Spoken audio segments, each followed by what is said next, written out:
بتا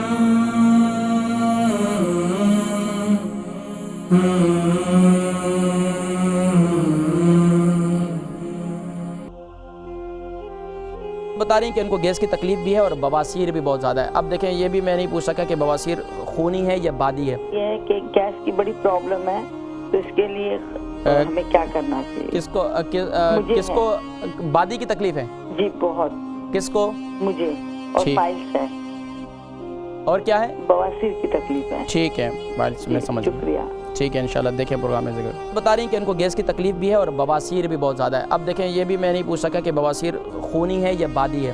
اگر خونی ہے تو اس کا علاج ڈیفرنٹ ہے، اور بواسیر اگر دوبارہ کال کریں تو میں ذکر کرتا ہوں کہ گیس کی تکلیف اگر صرف ہے اور بہت زیادہ گیس رہتی ہے تو دیکھیں کھانا جب کھاتے ہیں، ایک تو کھانا کھاتے وقت کوشش یہ کریں، پانی پیتے وقت کوشش یہ کریں کہ پانی کے چھوٹے چھوٹے گھونٹ بھریں، کیونکہ جب بڑے گھونٹ بھرتے ہیں تو اس سے جو ہے کیا آپ کے جسم میں ہوا بنتی ہوئی نیچے جاتی ہے اور وہ پھر آنتوں میں بنتی ہے۔ ایک تو یہ کہ جس طریقے سے یہ میرے پاس اس وقت پانی کا یہ پڑا ہوا ہے، یعنی جس طریقے چائے کی چسکی لیتے ہیں اس طریقے سے پانی چسکی لے کر پئیں۔ دوسری بات یہ ہے کہ کھانا جب کھائیں تو خوب چبا کر کھائیں، بڑے بڑے نوالے کھانے سے بھی آنتوں میں گیس بنتی ہے۔ تیسری بات یہ ہے کہ بھوک جب لگتی ہے تو بھوک کو زیادہ دیر نہ رکھیں، بلکہ جب بھوک لگے تو فوراً ہی کھانا کھا لیں۔